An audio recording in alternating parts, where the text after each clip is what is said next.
नमस्कार दोस्तों, शुरू करते हैं आज की एयरलाइंस की न्यूज़। एयरलाइन से पहली बड़ी अपडेट की तरफ चलते हैं। एयरलाइन से पहली बड़ी खबर जो आ रही है वो विजयवाड़ा एयरपोर्ट से आ रही है।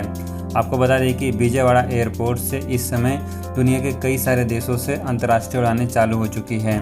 आ रही रिपोर्ट के अनुसार सिंगापुर, दुबई, इसके अलावा कुवैत, मस्कट जैसे देशों से विजयवाड़ा की रेगुलर बेसिस पर फ़्लाइटें चालू हो गई हैं। फ्रेंड्स, अगली बड़ी अपडेट यहाँ पर आईटा से आ गई है। आईटा जो कि एक अंतर्राष्ट्रीय स्तर की कंपनी है जो कि दुनिया के कई सारे देशों की एयरलाइंस कंपनियों को रेगुलेट करने का काम करती है। आपको बताना चाहेंगे कि ये आईटा अब एयरलाइंस कंपनियों के बिहाफ पर दुनिया के कई सारे देशों की गवर्नमेंट से बातचीत कर रही है कि ये सभी देश मिलकर आपस में अंतर्राष्ट्रीय उड़ानों को चालू करें।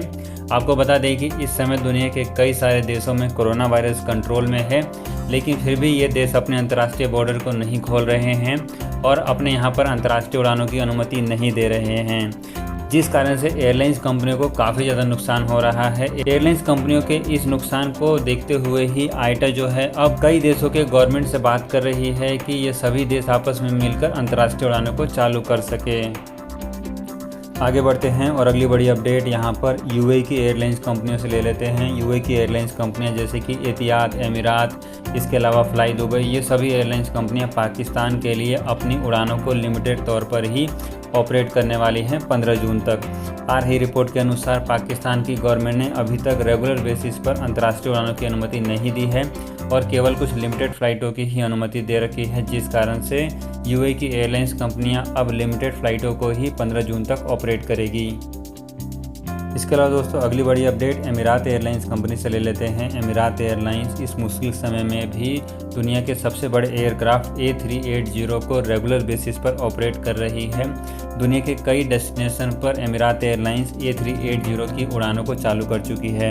आपको बता दें कि A380 जो है डबल डे का एयरक्राफ्ट होते हैं जो कि दुनिया के सबसे बड़े एयरक्राफ्ट हैं और इसमें एक फ़्लाइट में 400 से 500 पैसेंजर्स एक साथ ट्रैवल कर सकते हैं। फ्रेंड्स, अगली बड़ी अपडेट यहाँ पर दिल्ली एयरपोर्ट से ले लेते हैं। दिल्ली एयरपोर्ट पर RT-PCR टेस्ट को लेकर एक अपडेट सामने आ रही है। यहाँ पर दिल्ली एयरपोर्ट ने बताया है कि आप RT-PCR टेस्ट अब ऑनलाइन भी बुक कर सकते हैं। इसके अलावा RT-PCR टेस्ट कराने का जो रेट है वो दिल्ली एयरपोर्ट पर 800 रुपये का है और साथ ही साथ आप रैपिड एंटीजन टेस्ट भी करा सकते हैं जिसका प्राइस 1200 रुपये है। आपको बता दें कि जितने भी अंतर्राष्ट्रीय पैसेंजर्स हैं, यदि वो दुनिया के दूसरे देशों में ट्रैवल करके जाना चाहते हैं तो उनको अपने साथ कोरोना वायरस का नेगेटिव रिपोर्ट लेकर ट्रैवल करना ज़रूरी है, जिसके लिए आप दिल्ली एयरपोर्ट का सहारा ले सकते हैं और दिल्ली एयरपोर्ट से भी आप अपना कोरोना वायरस का टेस्ट करा सकते हैं। इसकी और अधिक डिटेल जानकारी के लिए आप दिल्ली एयरपोर्ट की वेबसाइट पर विजिट कर सकते हैं।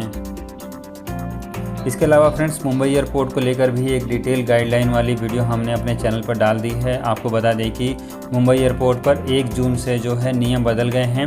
यदि आप अब मुंबई एयरपोर्ट पर ट्रैवल करने वाले हैं तो आपको इन नए नियमों के साथ ही ट्रैवल करना पड़ेगा।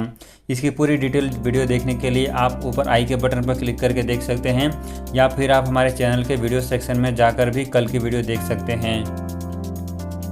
फ्रेंड्स, आगे बढ़ते हैं और अगली बड़ी अपडेट यहाँ पर दुबई एयरपोर्ट से आ रही है। दुबई एयरपोर्ट के CEO का कहना है कि वैक्सीन पासपोर्ट जो है वो यदि लॉन्च हो जाती है और सक्सेसफुल लॉन्च हो जाती है तो ये कोरोना वायरस टेस्ट को भी रिप्लेस कर सकती है, यानी कि लोग बिना किसी कोरोना वायरस टेस्ट के भी ट्रैवल कर सकते हैं। साथ ही साथ यदि वैक्सीन पासपोर्ट चालू हो जाता है तो आपको क्वारंटीन में रहने की ज़रूरत नहीं पड़ेगी। आप केवल अपना वैक्सीन पासपोर्ट दिखाकर ही ट्रैवल कर सकते हैं। वैक्सीन पासपोर्ट एक मोबाइल ऐप की तरह होगा जिसमें आप अपने वैक्सीन की पूरी जानकारी अपलोड कर सकते हैं और उससे आप वेरीफाई करा सकते हैं कि आपने वैक्सीन की दोनों डोज ली हुई है, जिससे कि आप दुनिया के किसी भी एयरपोर्ट पर ट्रैवल करेंगे तो आप केवल उस मोबाइल ऐप के माध्यम से ही ट्रैवल कर पाएंगे और जिस एयरपोर्ट पर ट्रैवल करेंगे उस एयरपोर्ट को जानकारी मिल जाएगी कि आपने पहले से ही वैक्सीन ली हुई है, जिस कारण से एयरपोर्ट अधिकारी आपसे और अधिक सवाल नहीं पूछेंगे और आप बिना किसी क्वारंटीन और कोरोना वायरस टेस्ट के भी ट्रैवल कर सकते हैं, यदि ये पॉसिबल हो पाता है तो। आपको बता दें कि इस समय दुनिया के कई सारे देश, साथ ही साथ यूरोपियन यूनियन, इसके अलावा आईटा, ये सभी मिलकर इस समय वैक्सीन पासपोर्ट के ऊपर ही काम कर रहे हैं और देखना ये रहता है कि वैक्सीन पासपोर्ट किसका सक्सेसफुल होता है, क्योंकि बहुत सारे देश अपने अपने यहाँ पर खुद की वैक्सीन पासपोर्ट लेकर आ चुके हैं, जिसमें सबसे बड़ी समस्या ये है कि अंतर्राष्ट्रीय पैसेंजर्स को ट्रैवल करने के लिए एक कॉमन वैक्सीन पासपोर्ट की आवश्यकता है, जो कि अभी तक पॉसिबल नहीं हो पाया है। इसके अलावा दोस्तों अगली बड़ी अपडेट जेट एयरवेज को लेकर आ रही है। जेट एयरवेज जो कि अभी भी एनसीएलटी में इसका मामला पड़ा हुआ है। आपको बता दें कि जेट एयरवेज को लेकर मिनिस्ट्री ऑफ सिविल एविएशन ने साफ साफ बोल दिया है कि जेट एयरवेज के जितने भी पुराने स्लॉट्स हैं वो जेट एयरवेज को वापस नहीं मिल पाएंगे, और यदि जेट एयरवेज अपनी उड़ानों को चालू करना चाहती है तो उसको नए स्लॉट्स के लिए एप्लीकेशन देना पड़ेगा, और एप्लीकेशन के आधार पर ही जेट एयरवेज को नए स्लॉट्स मिल पाएंगे। मिनिस्ट्री ऑफ सिविल एविएशन के इस कदम के बाद अब जेट एयरवेज की मुश्किलें बढ़ गई हैं, और देखना ही रहता है कि अब जेट एयरवेज का अगला स्टेप क्या रहता है।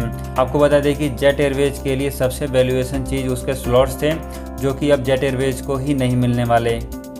फ्रेंड्स आगे बढ़ते हैं और अगली बड़ी खबर यहाँ पर सिंगापुर एयरलाइंस कंपनी से आ रही है। सिंगापुर एयरलाइंस को आज पूरे 50 साल पूरे हो चुके हैं, जिसको देखते हुए सिंगापुर एयरलाइंस कंपनी की तरफ से एक स्पेशल ऑफ़र लाया गया है, जिसमें सिंगापुर एयरलाइंस लंदन की रिटर्न फ़्लाइट की टिकट केवल $1971 में बेच रही है। बहुत सारे लोगों ने इस ऑफ़र का लाभ उठा लिया है। यदि आप भी सिंगापुर में हैं और सिंगापुर से लंदन के लिए ट्रैवल करना चाहते हैं तो इस ऑफ़र के तहत आप ये रिटर्न फ़्लाइट टिकट बुक कर सकते हैं।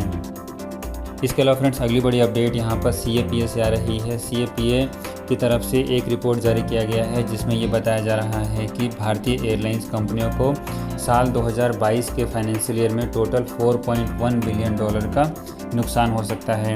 आपको बताना चाहेंगे कि एयरलाइंस कंपनियों को जो इतना बड़ा नुकसान होने वाला है, इसके पीछे सबसे बड़ा कारण कोरोना वायरस ही है, क्योंकि कोरोना वायरस के चलते इस समय एयरलाइंस कंपनियां अपनी 50% की कैपेसिटी पर उड़ानों को ऑपरेट कर रही है, और उसमें भी पर्याप्त मात्रा में पैसेंजर्स ट्रैवल नहीं कर रहे हैं। इसके अलावा फ्रेंड्स CAPA की एक और रिपोर्ट के अनुसार ये भी बताया जा रहा है कि टोटल एयरलाइंस कंपनियों को इस कोरोना वायरस के खतरे को निकलते निकलते कम से कम 3 से 4 साल लगने वाला है, यानी कि साल 2024-25 तक का समय लग जाएगा एयरलाइंस कंपनियों को प्रॉफिट में आते आते। फ्रेंड्स आगे बढ़ते हैं और अगली बड़ी अपडेट यहाँ पर UK से आ गई है। UK जिसने कि अपने यहाँ पर अंतर्राष्ट्रीय पैसेंजर्स की अनुमति 17 मई से दे दी थी, और उस समय UK की गवर्नमेंट ने पुर्तगाल को सेफ लिस्ट वाली कंट्री में रखा था, यानी कि जो लोग भी पुर्तगाल से UK में ट्रैवल करके जाना चाहते थे वो बिना किसी क्वारंटीन के ट्रैवल कर सकते थे। लेकिन अभी की जो रिपोर्ट सामने आ रही है उसके अनुसार UK की गवर्नमेंट ने पुर्तगाल को सेफ लिस्ट वाली कंट्री से हटा दिया है। इसके बाद जो लोग भी पुर्तगाल से UK में ट्रैवल करेंगे उन सभी लोगों को कंपलसरी इंस्टीट्यूशनल क्वारंटीन में रखा जाएगा।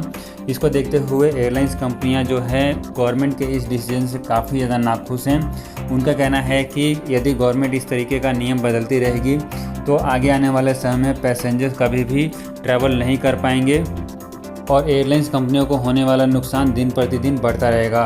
आपको बता दें कि जैसे ही UK की गवर्नमेंट की तरफ से ये डिसीजन लिया गया, उसके बाद बहुत सारे पैसेंजर्स ने अपनी फ़्लाइट की टिकट जो कि UK की करा रखी थी, उन सभी लोगों ने कैंसिल करनी शुरू कर दी है।